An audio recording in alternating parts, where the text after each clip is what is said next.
to watch special programs, see amazing performances, and learn about Detroit's powerful Black history. And now, please welcome Detroit's first official city historian, Jamon Jordan, to launch a monthly celebration of Black history that will continue all year, because Black history is Black people, and our stories will no longer be contained to a single month or a single diminished narrative.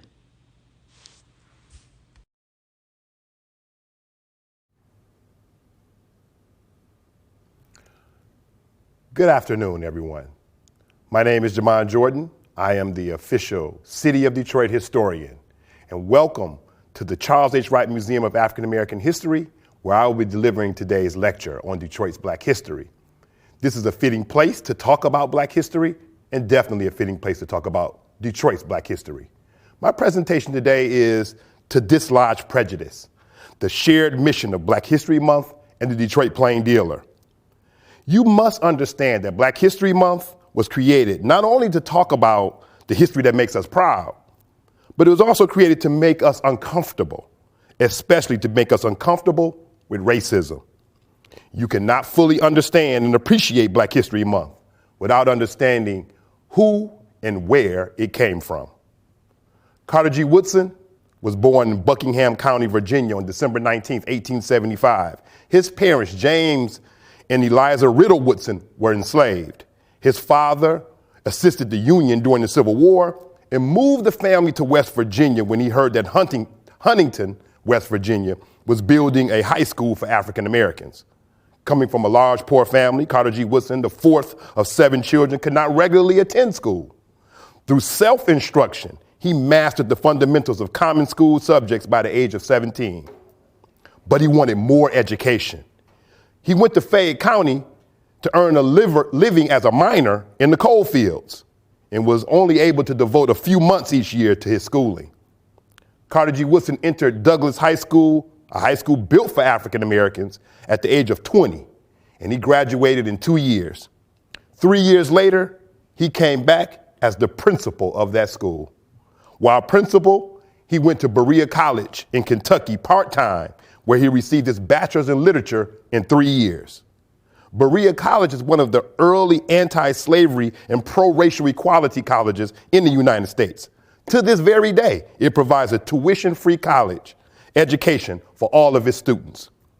Dr. Woodson would go to Harvard and become the second African American after W.E.B. Du Bois to graduate with a doctorate from Harvard University. After obtaining his doctorate, Dr. Carter G. Woodson was involved in civil rights, in historical research, in writing, and in building an organization. But more than anything else, Woodson was involved in education. One of the reasons why education was primary in his life, in the life of Woodson, and in his work, was due to the struggles and obstacles that Woodson had to overcome to get his own education. The same year as that racist, demeaning film, Birth of a Nation, was being screened in the White House with Woodrow Wilson as the president, in 1915, Carter G. Woodson founded the Association for the Study of Negro Life and History at the Southside Wabash YMCA.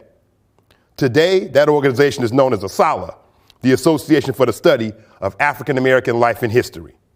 Woodson believed that if African Americans and whites knew more about African American history, this would help to make racial progress.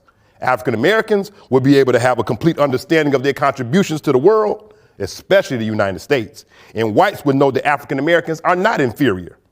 However, more than that, Woodson believed that teachers needed to know this history, and much of the association's work was with teachers. The Journal of Negro History was founded in 1916 by the association and Carter G. Woodson, and it was largely aimed towards educators. In 1922, Woodson wrote the book, The Negro in Our History, again aiming this towards teachers. 4 years later, Negro History Week was founded by Woodson and the Association for the Study of Negro Life and History, and that was 1926, and it was aimed at educating teachers about African and African American history. The week, February 7th through February 14th, took place on the week of Frederick Douglass and Abraham Lincoln's birthday, 2 days that were already celebrated in a number of black communities throughout the United States. Churches, clubs, and schools were the main sites for Negro History Week events. This week was originally used to emphasize wide-scale teaching of Black history, especially to teachers, most of whom were unaware of the contributions of Black people to world history and civilization, as well as U.S. history.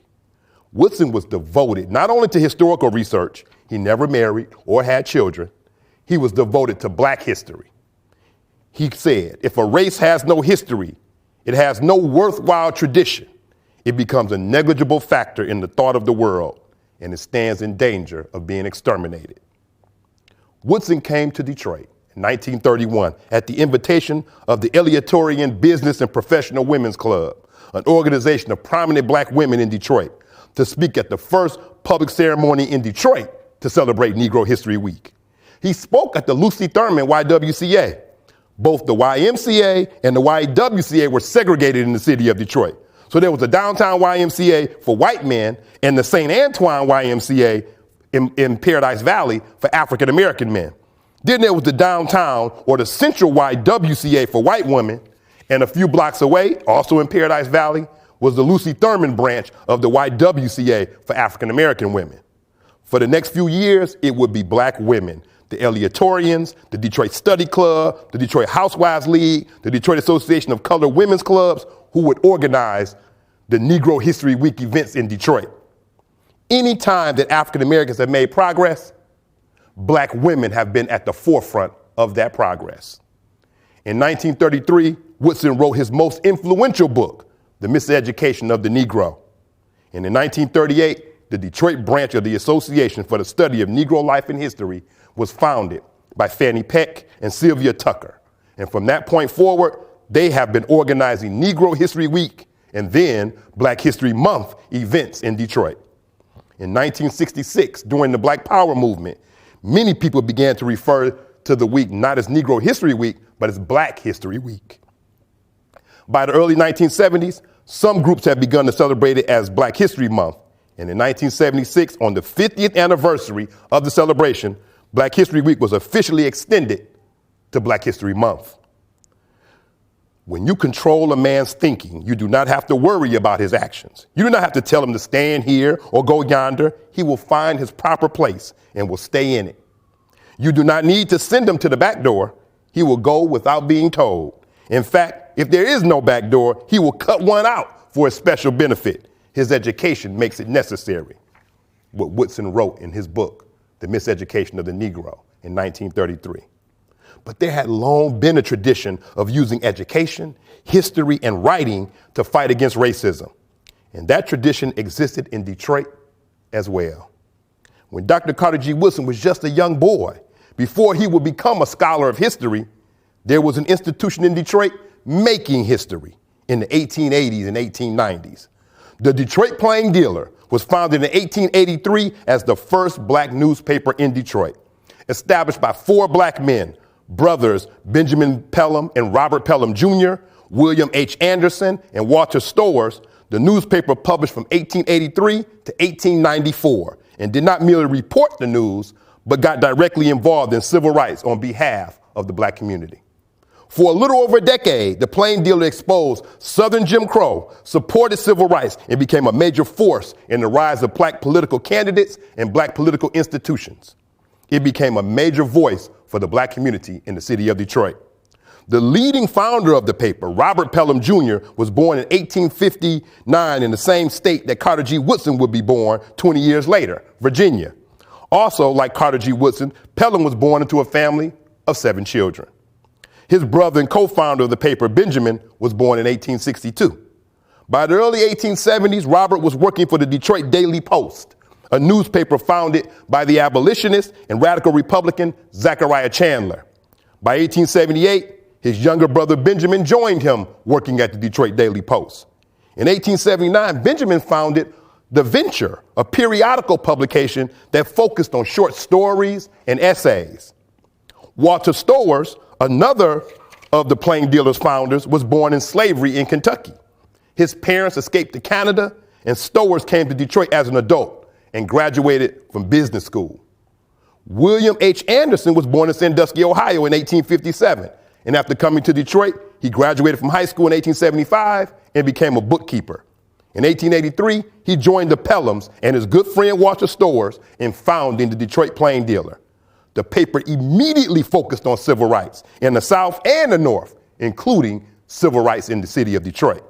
The paper pioneered the work of black women journalists by publishing the activities and writings of Ida B. Wells, the anti-lynching crusader, as well as having a black woman on the staff as a reporter and editor.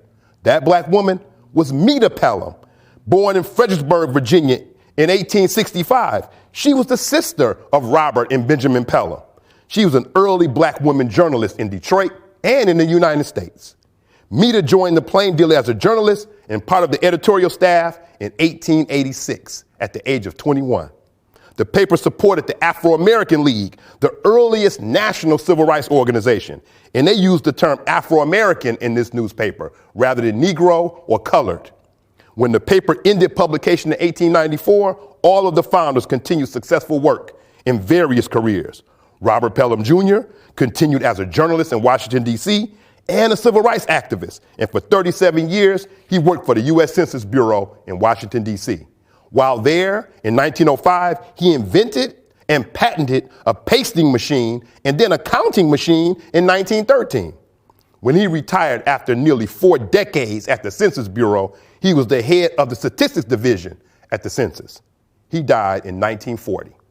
Benjamin Pelham, from 1895 to 1942, worked in Wayne County government. He served for many years as Wayne County chief accountant and then was elected the Wayne County auditor. He was known as the czar of Wayne County because of his financial skill as well as his powerful influence in Wayne County politics. He died in 1948. Walter Stowers went to law school after leaving the paper, became a civil rights attorney, a writer, and eventually deputy Wayne County sheriff and deputy Wayne County clerk. He died in 1932. William Anderson became a sought-after speaker and writer. He was one of the leaders of the Afro-American League, the first civil rights organization in the United States. He died in 1916. And Meta Pelham, the sister of Robert Pelham Jr. and Benjamin Pelham, and a journalist at the Plaindealer, will become one of the most well-known teachers in the city of Detroit and a leader in numerous organizations, including the Detroit Study Club, the Detroit Association of Colored Women's Clubs, and the National Association of Colored Women. These are some of the most important black women's organizations to ever be established.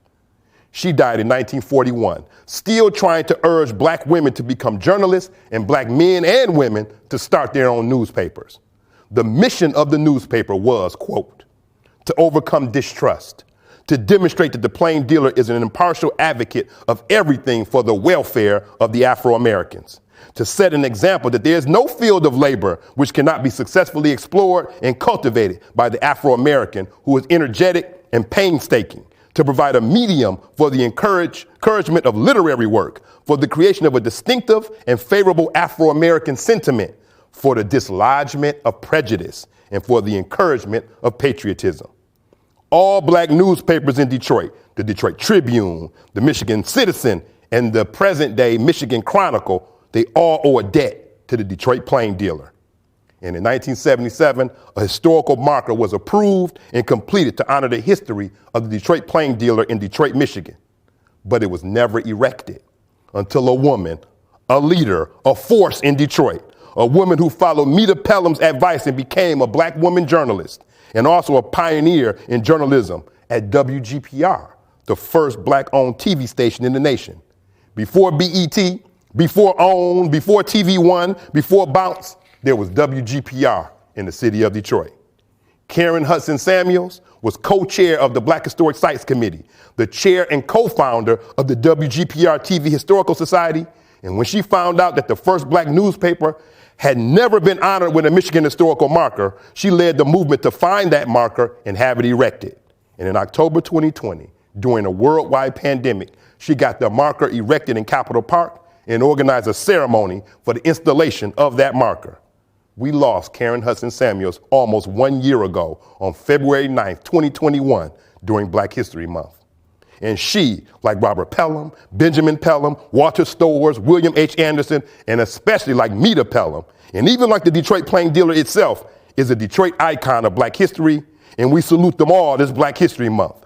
As they dislodge prejudice, upset racism and white supremacy, We stand on all of their shoulders.